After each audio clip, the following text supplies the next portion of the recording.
Bonjour à tous, merci à vous tous d'être aussi présents, aussi nombreux à être présents. On va parler aujourd'hui crédit immobilier avec la question très importante, comment la tech peut devenir un levier de business. Et pour parler de ce sujet complètement d'actualité, avec les problèmes qui pèsent sur notre marché, j'accueille trois intervenants que je vais vous présenter. Tout d'abord, Julie Bachet. C'est la directrice générale du courtier Vous Financez, qui a plus de 180 agences partout en France. Je vous laisserai après faire un petit tour de table. Brice Cardi, président du réseau immobilier L'Adresse, avec plus de 330 agences partout en France. Et puis François Leprince, qui nous fait l'honneur d'être ici. C'est le président du directoire de CFCAL, qui est une banque spécialisée dans l'investissement. D'ailleurs, je vais vous laisser peut-être présenter, dire quelques mots du CFCAL. Bonjour à tous et merci Sandrine pour l'invitation et ravi d'être avec vous aujourd'hui. Alors le CFCAL, tout le monde ne le connaît peut-être pas, c'est une filiale de Crédit Mutuel Arkea, banque bretonne, banque brestoise. Et c'est une banque spécialisée qui historiquement fait du regroupement de crédit et qui au-delà commercialise des solutions de financement en destination des investisseurs immobiliers, d'où la présence aujourd'hui. Et le point particulier de notre banque spécialisée, c'est que nous intervenons uniquement par l'intermédiaire de courtiers et mandataires et nous n'avons aucun réseau physique en France et donc nous avons le plaisir et le loisir de collaborer notamment avec Vous Financez. Donc ce ne sera pas nécessaire d'aller le soudoyer pour avoir des solutions de crédit en direct. Il faut passer par un courtier. Alors justement, très bonne transition. Julie, voilà, est-ce que vous pouvez nous rappeler en quelques mots le rôle d'un courtier et comment vous accompagnez les clients pour la recherche de leur crédit? Oui, alors effectivement, en tant que courtier, on va intervenir soit en amont de la recherche du logement du client, soit une fois qu'il a signé son compromis pour l'accompagner dans la recherche du meilleur financement en fonction du projet qu'il a. On va sourcer pour lui les différentes solutions qui sont disponibles sur le marché et puis on va trouver la meilleure solution pour son cas particulier. Voilà, donc on a une pro du crédit, un banquier et puis un agent immobilier, le président du réseau L'Adresse. Brice, en quelques mots, le réseau L'Adresse, quelle particularité? Alors bonjour à toutes et à tous. Alors la particularité du réseau L'Adresse, c'est un réseau qui se distingue par sa structure. L'Adresse est une coopérative et en ce sens, elle appartient à l'ensemble de ses associés. Donc aujourd'hui composé par un peu plus de 250 associés, représentés par un peu plus de 330 points de vente. Nos métiers sont principalement la transaction dans le neuf et l'ancien, mais aussi la gestion et le syndic de copropriété. Et pour aller plus loin dans l'intérêt de la coopérative, c'est qu'on est aujourd'hui donc 250 à pouvoir participer avec beaucoup d'agilité. Et c'est ce qui explique notre présence ici sur le salon Reims, à savoir que le réseau a depuis maintenant 5 ans intégré des développeurs pour pouvoir développer pour et par le réseau L'Adresse des solutions qu'on va évoquer, je pense, dans cette table ronde. Tout à fait. Alors, avant d'évoquer les solutions, on va quand même refaire un petit point, un rappel sur le contexte. Donc, je vais me permettre de vous donner des chiffres. Alors, pas très encourageants, pas très positifs, et on verra ensemble quelles solutions on peut avoir.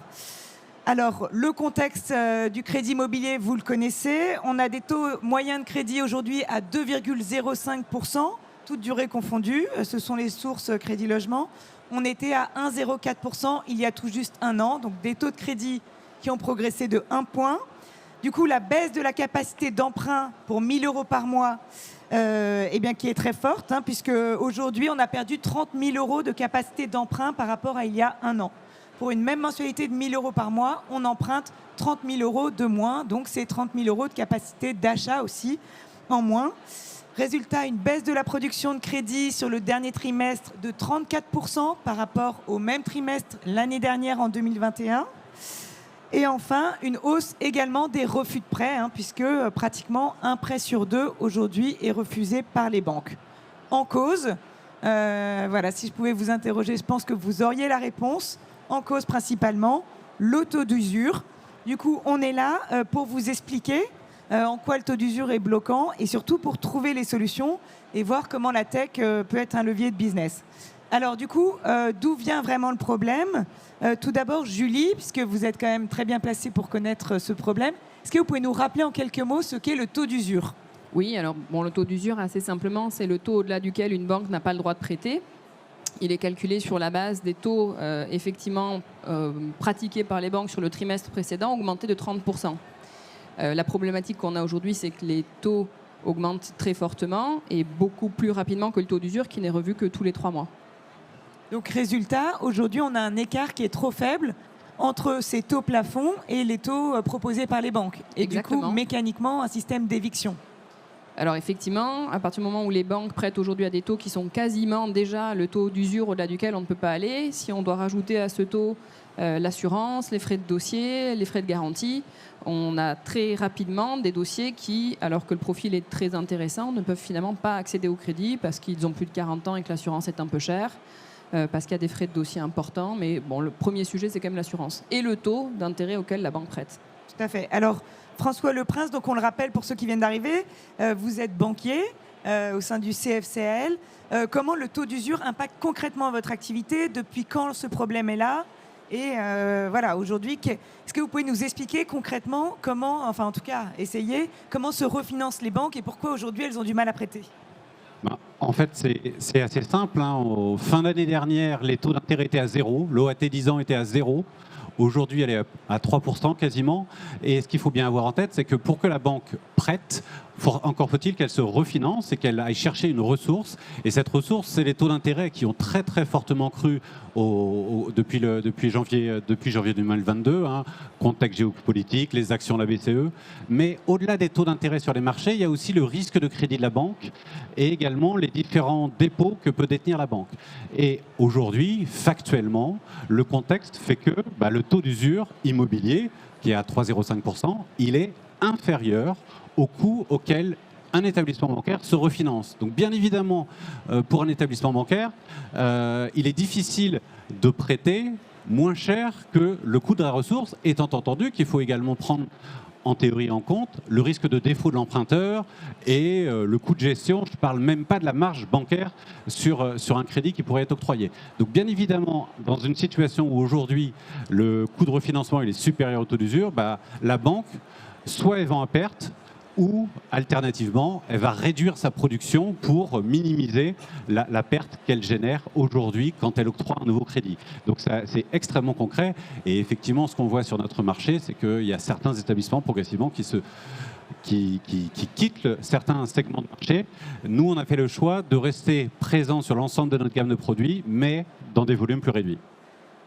Alors justement, quel impact concret sur le marché immobilier? Brice Cardy, depuis cet été, voilà, quel impact vous voyez de ce taux d'usure? Comment ça vient impacter votre métier au quotidien? En fait, le vrai problème d'un métier comme le nôtre, c'est d'éviter l'attentisme de nos clients. Et nous, ce qu'on essaye de faire au niveau du réseau L'Adresse, c'est, avant même de parler de l'attentisme des clients, c'est d'éviter l'attentisme de nos collaborateurs. On sort d'un marché qui a été ultra dynamique pendant 4-5 années d'affilée, et c'est vrai qu'on a été un petit peu mal habitué à attendre que les clients sonnent, en se disant même parfois que si ce n'était pas le client de 10 heures, ça serait celui de 10h30. Enfin, on a été malheureusement mal habitué. Aujourd'hui, entre ces mauvaises habitudes et l'écho que les médias font justement de ces difficultés d'octroi que rencontrent les Français, il y en a plein finalement qui n'osent même pas imaginer pouvoir aujourd'hui se porter acquéreur d'un bien. En rappelant que ceux qui font le marché dynamique, ce sont toujours les mêmes, ce sont les primo-accédants. Et ceux qui souffrent le plus des difficultés d'octroi qu'on rencontre aujourd'hui. Donc nous, on a essayé justement, parce que je crois que c'était un petit peu le thème, à savoir la tech, c'est un peu l'objet du lieu qui nous réunit. On a essayé véritablement de mettre des outils en place, pas pour remplacer, mais pour pouvoir accompagner, donner davantage de temps à nos collaborateurs pour qu'ils puissent le consacrer à leurs clients. À leurs clients, pourquoi ? D'abord pour qu'ils puissent se faire fort de les rappeler, de leur donner de bonnes raisons d'enthousiasme en disant tentez votre chance, alors pas comme au loto, mais en vous disant voilà, plus que jamais il y a une fenêtre de tir, quel temps. Tout à l'heure Julie parlait des taux d'usure qui sont remis trimestriellement, et on s'aperçoit, et je crois que ça fait pratiquement 2 trimestres, qu'entre le moment où ils sortent et le moment où ils sont réellement obsolètes, il se passe entre 3 semaines et 1 mois. Donc il va falloir plus que jamais être dans le bon timing. Ça te paraît bizarre, mais ça veut dire anticiper plein de choses, anticiper finalement une sorte de pré-accord avant même de signer un compromis, attendre parfois même que le taux d'usure sorte avant d'aller présenter le dossier, avant qu'il y ait un refus, alors que parfois à 10 jours près il pourrait être accepté. Enfin, plus que jamais, il y a 2 façons de réagir. Soit d'y voir finalement que des problèmes, soit d'y voir, et c'est mon cas, que des solutions. C'est-à-dire que je pense que plus que jamais, les vrais professionnels, je tairai bien évidemment les noms de ceux que j'estime être moins professionnels que celles et ceux qui sont installés depuis des années auprès de leurs collaborateurs, tout ça prend son sens, avec d'abord du temps pour pouvoir le consacrer et finalement aller chasser leurs clients, que ce soit les vendeurs et ou les acquéreurs, avec finalement l'ambiguïté de quoi ? Parce qu'on dit que c'est très compliqué aujourd'hui par rapport à l'octroi, mais on commence aussi à dire, ce qui est vrai, une inversion de marché. Et la difficulté, c'est quoi ? C'est quand on est acquéreur, c'est la phase finalement émergée de l'iceberg en disant on me dit que ça baisse, j'ai tout intérêt à attendre. Mais 80% des Français qui aujourd'hui acquièrent un bien le font par l'objet d'un prêt, d'un crédit. Et ce qu'ils ne savent pas, c'est que la phase immergée va finalement apporter l'inverse. Donc une fois de plus, c'est être dans le conseil, avoir un réseau, comme des partenaires comme vous financez pour pouvoir justement être accompagné. Et puis au quotidien, ce qui a beaucoup changé, c'est qu'avant, entre la démarche de visiter, de faire une offre, de signer un compromis et d'aller jusqu'à l'acte authentique, j'ai envie de vous dire que ça se faisait pratiquement, sans accompagnement. Aujourd'hui, il faut être extrêmement présent pour assurer. Il suffit que votre client ait fait un dîner avec quelqu'un qui voit un peu la vie en noir et je peux vous dire que le lendemain, il y a toutes les raisons d'abandonner son projet. Et c'est là que tout prend son sens, dans l'accompagnement, avec des choses aussi pratico-pratiques qu'on apporte avec nos outils. Très bien, justement, c'est une très bonne transition parce qu'on va en parler.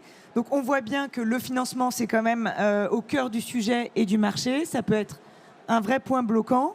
Alors comment fluidifier ce marché ? Comment déclencher les actes d'achat des attentistes ? Comment inciter les banques à prêter davantage ? Comment leur faire gagner du temps, mais également de la productivité pour qu'elles retrouvent aussi un peu de rentabilité ? Donc c'est ce qu'on va voir dans cette partie très concrète, les solutions tech pour fluidifier le marché. Et l'une des premières solutions, Brice a commencé à l'évoquer, c'est l'estimation au bon prix. Alors justement, l'adresse vient de compléter son outil d'estimation. En quoi, selon vous, faire une estimation au bon prix et en quoi la tech est-elle importante pour ça ? Ça peut permettre de déclencher les actes d'achat des attentistes.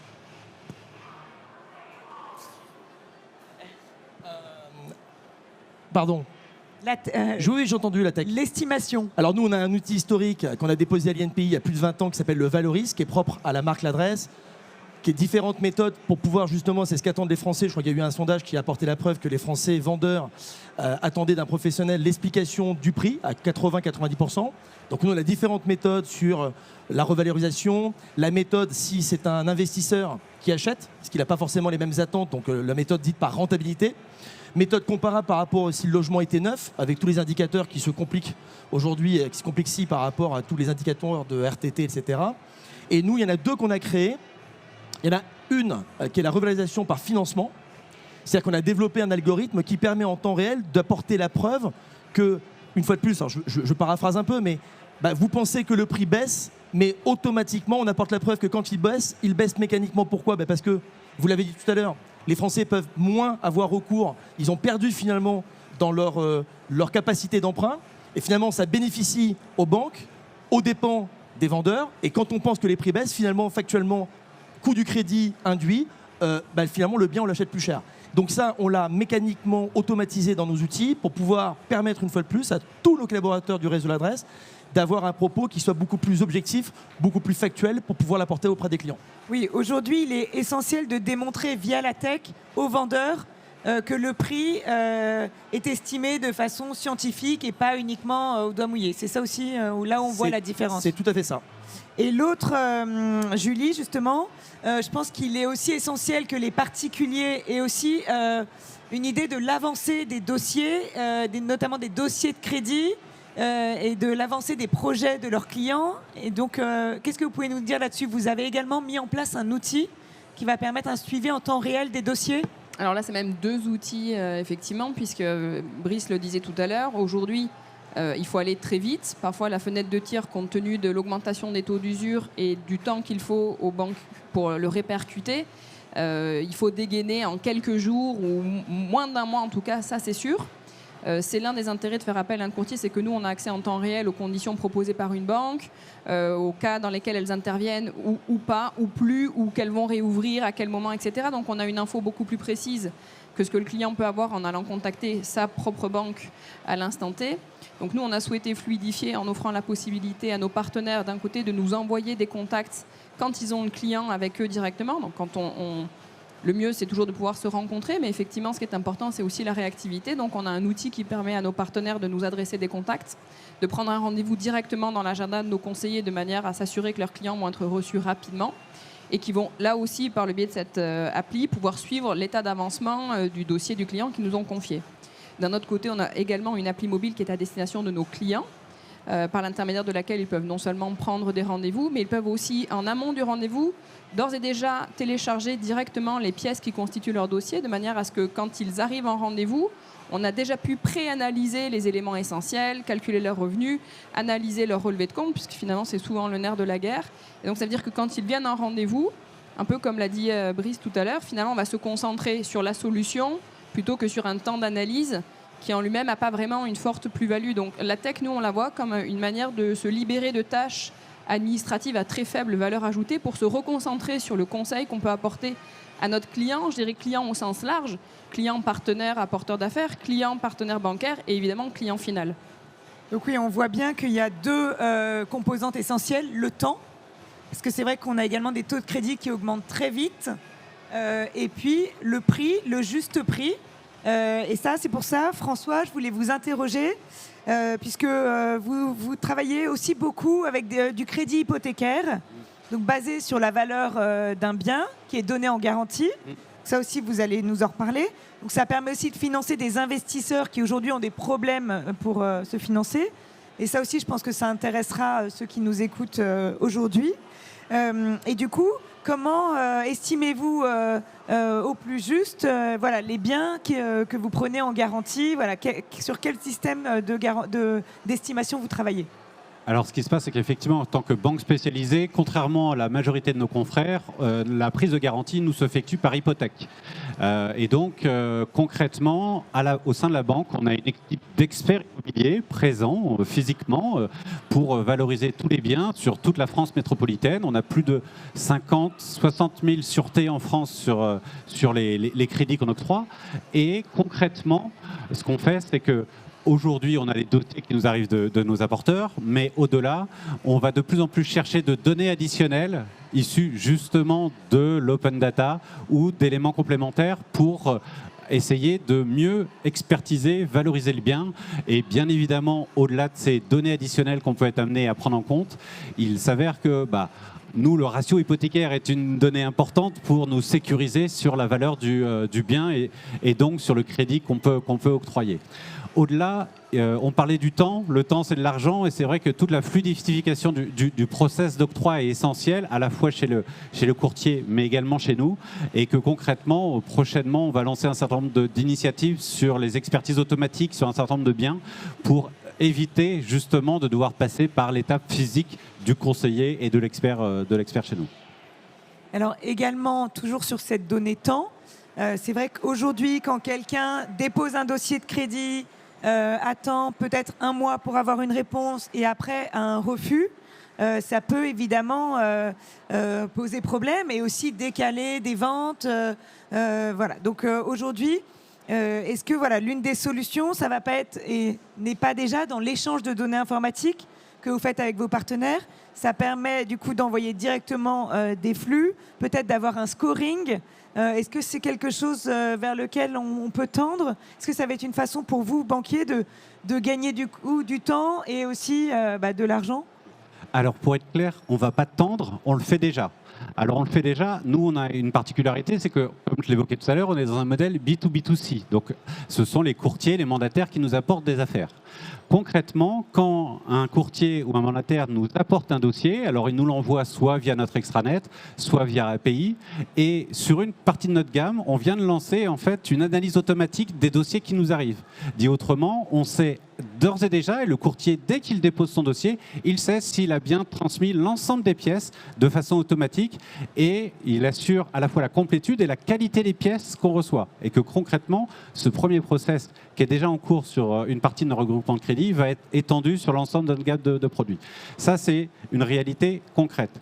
Deuxième, et clairement dans notre modèle B2B2C, on a fait une innovation qui est unique en France, nous semble-t-il, c'est le fait que, Julie évoquait les relevés de compte.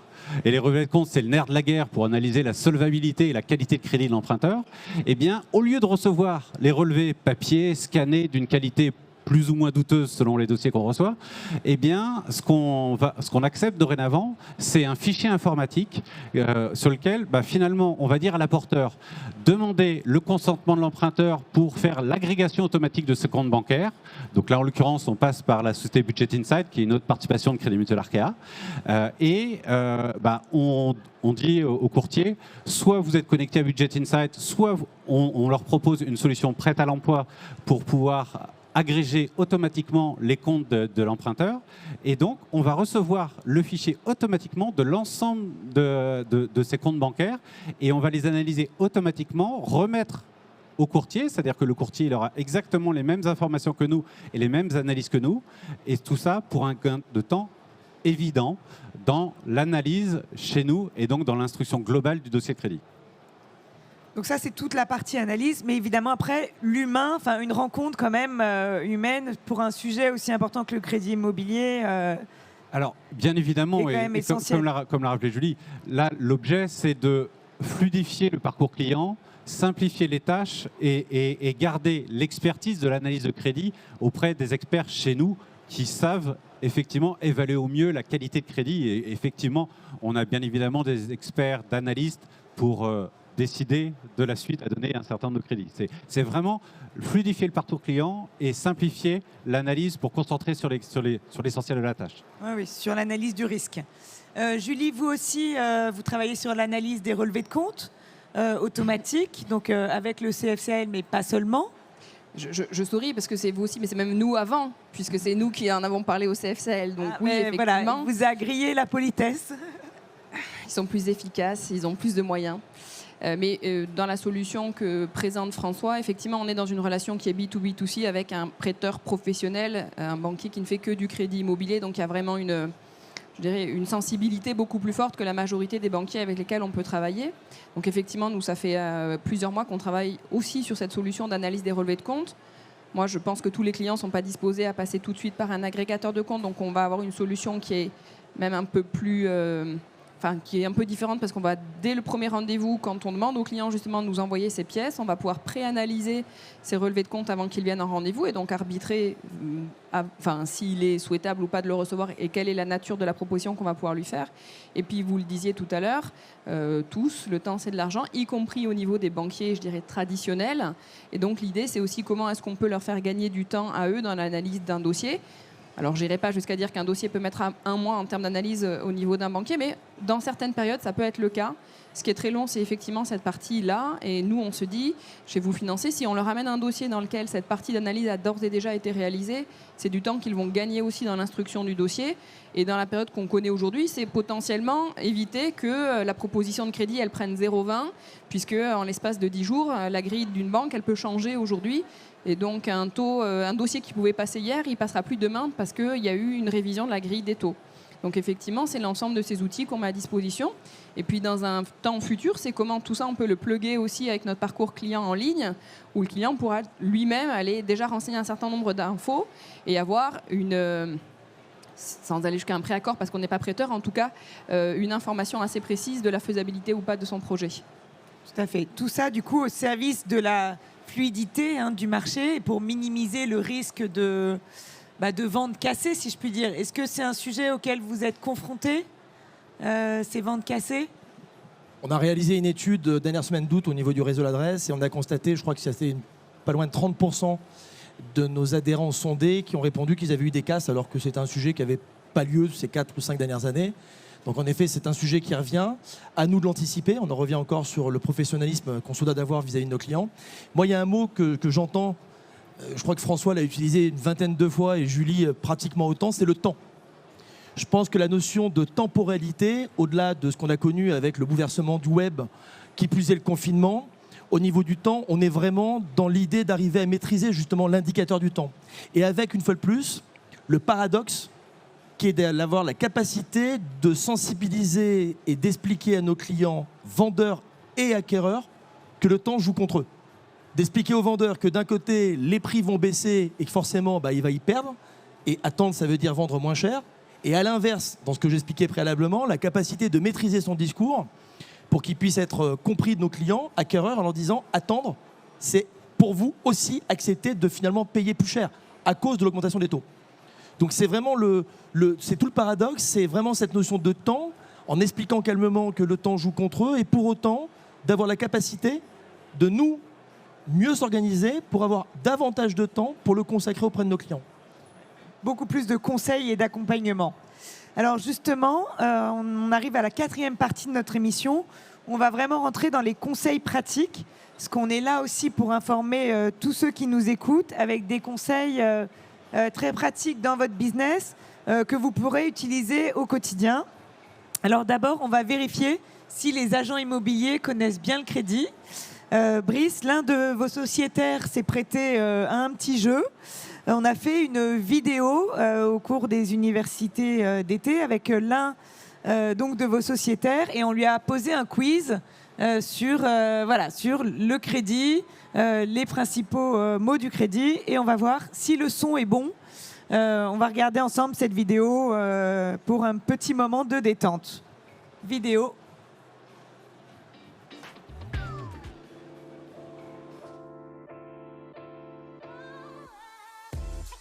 On peut emprunter, c'est déjà une bonne chose.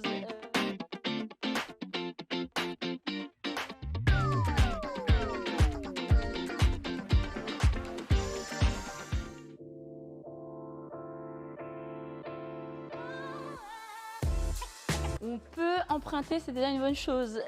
Sur 20 ans, tout dépend de l'apport. Mais globalement, on peut emprunter entre 1,70 et 2% sur 20 ans. Le TAEG, le TAEG, en fait, comme son nom l'indique, il y a tellement de lettres que c'est l'enveloppe globale de ce que va nous coûter le crédit lorsqu'on fait un prêt immobilier. Donc des frais de courtier jusqu'à le dernier euro que vous allez sortir de votre poche.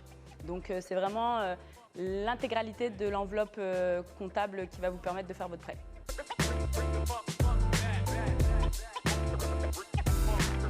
Alors, avant, non. Actuellement, oui. Maintenant, c'est plus open bar, donc on peut résilier à tout moment.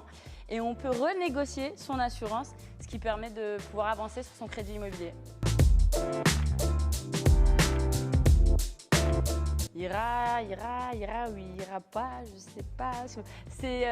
Globalement, c'est les indemnités de remboursement anticipé en fait, pour un emprunt. Donc, c'est des choses à négocier justement quand on fait un crédit IMO. On n'y pense pas souvent parce qu'on est fixé sur le taux. Et les indemnités de remboursement anticipé, tout simplement, c'est ce qu'on va payer si on rembourse son prêt avant. Alors vraisemblablement, c'est ce que j'ai cru entendre, lorsqu'on revend, on ne paye pas d'indemnité de remboursement anticipé. Donc ça, c'est plutôt cool pour ceux qui font plein de crédits, mais encore faut-il déjà en décrocher un aujourd'hui. Ne me parlez pas de taux d'usure, s'il vous plaît. On est assez usé. Le taux d'usure, en fait, aujourd'hui, il est bloqué. Il a fait un arrêt sur image. C'est un taux qui nous empêche de travailler. Le taux d'usure, il est de 3,05. Alors oui, il a un petit peu augmenté, mais il est encore beaucoup trop proche de son copain, le taux d'intérêt. Il faut qu'il prenne de la distance, ce qui nous permettrait d'avoir un pouvoir d'achat plus important. Donc les banques, s'il vous plaît, n'augmentez pas le taux d'intérêt lorsque vous augmentez le taux d'usure.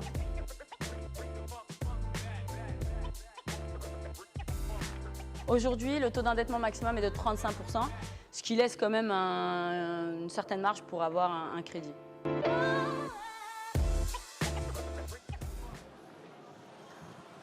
Bon élève. Hein. Bon, alors, vous n'avez peut-être pas tous entendu. Il faudra regarder le replay. Globalement, les réponses étaient plutôt bonnes. Voilà, on en avait parlé au début.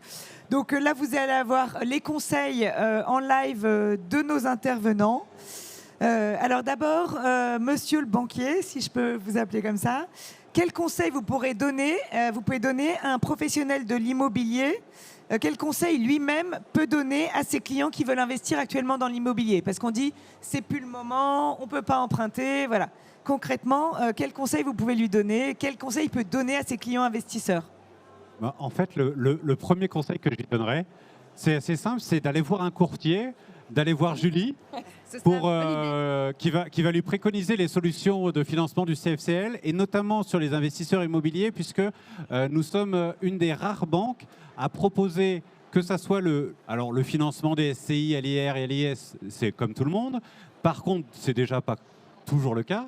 Deuxièmement, nous sommes une des rares banques à financer les SCPI en mode architecture ouverte, c'est-à-dire les majeures parties de SCPI qui sont sur le marché français.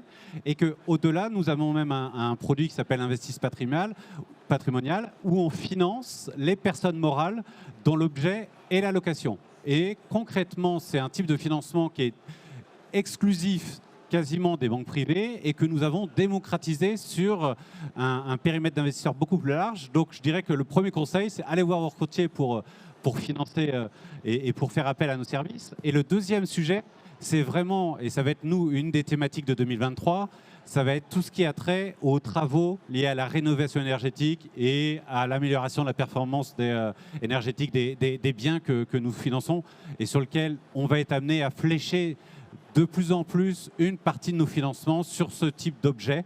On l'a évoqué sur les DPE, des biens loués en location. Il est clair qu'en tant que banquier, en tant que financeur de la transition écologique, énergétique, on va être de plus en plus mis à contribution et on sera au rendez-vous. D'accord, très bien, merci beaucoup. Donc pour les investisseurs, il est encore possible d'acheter et d'emprunter.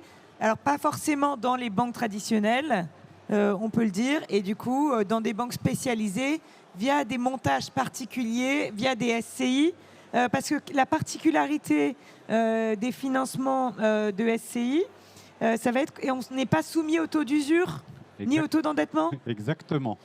Ça, je pense que c'est important de le Notamment sur les préciser. personnes morales. Voilà. Oui, je veux dire, quand on est considéré comme un professionnel, à partir du moment où on est considéré comme un professionnel, à ce moment-là, on sort du champ du taux de l'usure. Donc, effectivement, c'est une solution.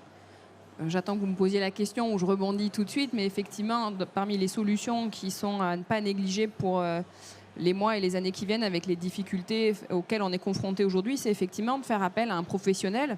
On va dire, bien sûr, elle est courtier, elle prêche pour sa paroisse, mais sincèrement, plus que jamais, on sait que quand les périodes sont difficiles, un professionnel, c'est aussi le moyen d'avoir accès à des solutions un peu différenciantes. Donc, il y a les solutions du CFCL, déjà qui sont accessibles que par l'intermédiaire de courtiers. Mais c'est aussi des solutions qui sont dans des banques parfois étrangères avec lesquelles on travaille. Le prêt hypothécaire, c'est un vrai levier demain pour continuer à développer son patrimoine. C'est comment est-ce que je vais rendre liquide un patrimoine qui existe déjà. Et puis, c'est aussi des montages qui sont parfois un peu atypiques. C'est aussi ce que nous, on aime appeler la consolidation patrimoniale. Comment je vais rééchelonner l'ensemble de la dette que j'ai déjà pour me permettre de réaliser de nouveaux projets sans augmenter ma pression en termes d'endettement et de remboursement. Donc tout ça, c'est des solutions, sans aller parler d'ingénierie patrimoniale, mais en tout cas de montage qu'un banquier traditionnel, votre conseiller dans votre agence bancaire du coin de la rue ne saura jamais vous proposer, et qu'un professionnel du financement, qu'il soit banquier, mais il n'y en a pas d'accessible en direct, ou qu'il soit courtier, c'est vraiment le moyen d'accéder à ces solutions un peu plus de niche, mais qui permettent de répondre à des besoins concrets dans un marché qui se complexifie et qui va demander un petit peu plus d'agilité dans le montage et la manière dont on va imaginer le projet et le financement d'un client. Alors en effet, la complexité du moment et du marché oblige à trouver des nouvelles solutions. Je voulais vous interroger sur la solution des taux variables. Qu'est-ce que vous en pensez ? Et est-ce que vous y croyez aussi, François? Vous allez nous dire au retour des taux variables. Julie, d'abord. Alors moi, j'ai travaillé longtemps au crédit foncier, donc je crois profondément aux taux variables dans certains contextes. Quand le taux fixe est à 1%, évidemment, il n'y a pas d'intérêt à aller souscrire à un taux d'intérêt variable. En revanche, on se rend bien compte qu'on se redirige vers des taux très nettement supérieurs à 3% dans les mois et les années qui viennent. Et à ce moment-là, quand on a un taux variable qui peut être inférieur de 0,5% ou 1% à un taux fixe, je pense que c'est une question qui se pose légitimement. Là aussi, il va falloir un expert ou un professionnel, en tout cas, en capacité à expliquer qu'est-ce que c'est qu'un taux variable, comment ça fonctionne. Il y a tout un tas de taux variables différents. Il y a des taux capés, il y a des taux variables purs, il y a des taux fixes sur 5 ans puis variables. Et tout ça, il faut une certaine connaissance et une certaine expertise pour être en capacité d'expliquer à un client, voire à un professionnel de l'immobilier, à nos partenaires agents immobiliers, qu'eux aussi connaissent ces solutions, quels sont les risques encourus, quels sont les bénéfices, les potentiels inconvénients, et de manière à prendre une décision éclairée. Mais c'est sûr que dans une phase haussière comme celle dans laquelle nous sommes, si les écarts redeviennent importants, c'est vraiment des solutions qui seront à prendre en compte, c'est évident. François, vous proposez des crédits à taux variable. Est-ce que c'est quelque chose que vous envisagez de refaire? Alors, on en a fait il y a plus de 10 ans maintenant. Et c'est vrai que depuis 10 ans, toute la France était subventionnée et biberonnée au taux fixe, comme l'a évoqué Julie. Il est clair que aujourd'hui, le contexte du taux d'usure, il est problématique pour tout le monde, et notamment pour la banque, et que le taux variable peut être une solution conjoncturelle pour parer cette difficulté. Donc, il est concrètement, à notre niveau, on va lancer les crédits pour le regroupement de crédits hypothécaires, le taux variable au mois de décembre. Voilà, on va être la première banque en regroupement de crédit à le proposer. Et alors, on ne propose pas dans n'importe quelles conditions, parce que, comme l'a évoqué Julie, il y a plein de taux variables différents. Ce qui nous importe, c'est assurer la solvabilité de l'emprunteur et de garantir le risque pour la banque. Et donc, concrètement, ce qu'on prévoit, c'est de dire, si jamais les taux variables et les taux devaient être amenés à monter, eh bien, au lieu d'augmenter l'échéance de crédit, ce qu'on fera, c'est qu'on augmentera la durée du crédit, qui est beaucoup plus indolore, quand en moyenne, les crédits que nous octroyons sont d'une durée entre 20 et 25 ans. Donc, on peut assez facilement considérer que... Aller jusqu'à 27 ans, on pourrait aller jusqu'à 27 ans. Exactement, et d'augmenter de quelques années, de sorte que ça ne vienne pas gréver le pouvoir d'achat de l'emprunteur final et assurer le risque réduit et la pérennité pour l'emprunteur. Voilà, exactement. Parfait. Écoutez, j'avais envie qu'on termine sur un peu de perspective pour l'année 2023. Comment vous envisagez le marché ? Quels vont être, selon vous, les principaux points, les principaux enjeux? Sur quoi il va falloir être attentif? Brice, on va commencer par vous. Comment vous voyez le marché en 2023? Quels vont être les enjeux et les points d'attention pour vous, les professionnels de l'immobilier? Alors, clairement, l'histoire démontre qu'un marché immobilier, dans son analyse, il est soit haussier, soit baissier. L'effet plateau, généralement, il ne dure jamais très très longtemps. Alors bien malin pour celui qui pourrait prétendre de dire à partir de quel moment et à quel endroit ça va bouger le plus vite. Ce qui est évident, c'est qu'il y a des biens qui restent des biens un peu préservés de ce syndrome. Le bien, c'est lequel? C'est la maison, on va dire, contemporaine, qui correspond à ce que cherchent aujourd'hui les Français et qui serait extrêmement positive et non énergivore. Donc ce type de maison, j'ai envie de vous dire que celui qui la possède, il n'a pas trop lieu de s'inquiéter. En revanche, et on le constate dans différents chiffres aujourd'hui, tout à l'heure François parlait de tout ce qui est énergétique et du DPE. Je crois que ça fait partie des enjeux. Aujourd'hui, il y a deux enjeux. Il y a l'enjeu de l'augmentation des taux qui mécaniquement, clairement inverse la tendance. Et ce que ne peuvent plus emprunter les Français qui jusqu'à présent profitaient aux vendeurs, profitent aux banques. Donc forcément, il y a eu une inversion de vase communicant. Et il y a l'effet DPE. DPE, c'est vrai que la grande surprise, c'est qu'il était à l'époque, à titre informatif, il est devenu opposable. Rappelons qu'il est réservé uniquement aux biens mis et destinés à la location. Donc on aurait pu se dire que mécaniquement, finalement, celles et ceux qui seraient sensibles à ce sujet seraient uniquement les investisseurs, qui représentent généralement un bon tiers du marché quand un marché est extrêmement dynamique et positif. Et finalement, la surprise qu'on a constatée, nous, au niveau du réseau L'Adresse, c'est que finalement, tout le monde est sensible. Alors, est-ce que c'est une sensibilité qu'ont les Français sur l'environnement? Si c'est le cas, tant mieux pour nous. Je pense qu'il y a une autre sensibilité. Et puis, à travers tout ce qu'on entend, dès qu'on a une radio ou une télé, va pas arranger les choses. À savoir, je crois surtout l'inquiétude, c'est de savoir si à la fin du mois, les Français pourront payer leurs factures. Donc aujourd'hui, je crois qu'il y a un vrai enjeu, c'est une étiquette énergivore ou l'inverse. On a constaté notamment à travers des partenaires qu'on a noués et qu'on se félicite d'avoir ici sur ce magnifique salon. Il y a des régions qui apportent la preuve qu'entre une bonne et une moins bonne étiquette, vous pouvez avoir une décote, une dépréciation de la valeur vénale du bien qui peut aller jusqu'à moins 20%. Donc là, une fois de plus, l'idée, c'est pas juste de soulever un problème, parce que là-dessus, je pense que les gens n'ont pas forcément besoin de nous pour identifier le problème, mais plutôt d'apporter une solution. Donc la solution, une fois de plus, elle s'apporte avec deux leviers. Nous, chez L'Adresse, on a mis en place, avec des réseaux nationaux de diagnostiqueurs, on a mis en place quelque chose qui s'appelle le DPE adapté. Il faut savoir que quand un diagnostiqueur vous fait son DPE, c'est pour ça qu'il y a eu un spectre. Alors je ne sais plus les dates, mais c'était il y a quelques mois où tout a été décalé, retardé, annulé, parce que finalement... Pour l'audit énergétique qui est reporté en avril 2023. Ouais, mais avant l'audit, il y avait déjà dans un Bon, peu importe, il y a quelques mois, il y a déjà eu un loupé, je me souviens plus, il y a un truc qui est sorti finalement, qui a été suspendu et qui a été corrigé. Bref, aujourd'hui il est en place, mais le correctif il n'est pas forcément satisfaisant. Mais il faut faire avec. Donc faire avec, ça veut dire quoi? Ça veut dire que vous avez un DPE et vous avez la préconisation dite, on va dire nationale, gouvernementale, qui vous dit vous êtes dans un immeuble, vous avez une mauvaise étiquette, ce qu'on vous propose de faire c'est de poser une pompe à chaleur et ou de faire l'isolation par l'extérieur. Si vous êtes dans un immeuble haussmannien à Paris, bon courage. Donc nous, ce qu'on a mis en place, c'est qu'on s'est fait fort une fois de plus par la tech. Je ne sais pas si je peux faire un peu ma publicité, mais que je dévoilerai à 18h, atelier 2 juste derrière. Ça y est, c'est fait. On a mis en place une tech qui permet deux choses. De pouvoir rapidement expliquer de manière simple pour qu'on soit compris qu'est-ce que c'est qu'un DPE adapté. Un DPE adapté, c'est faire une innovation par l'intérieur, uniquement sur les murs qui ne sont pas mitoyens, généralement 5 cm. Alors on perd un peu une superficie, mais on gagne finalement l'étiquette qui est pas bonne. C'est souvent remplacer une chaudière au gaz individuel par un chauffage électrique. Alors des générations comme les nôtres, le chauffage électrique, on a en tête que c'est le grille-pain qu'on a connu dans les années 80. Il faut savoir que l'électrique a beaucoup évolué et qu'aujourd'hui, c'est vers ça qu'il faut tendre.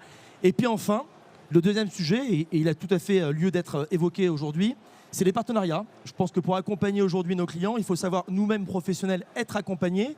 Et c'est ce qu'on fait justement avec des partenariats comme vous financez pour le financement. Et puis, de voie de fait, des partenaires comme celui qu'on a la chance d'avoir avec François. Et au niveau du DPE, on a dévoilé hier en une soirée pré-rente, et on va le dévoiler tout à l'heure de manière beaucoup plus précise sur nos outils tech.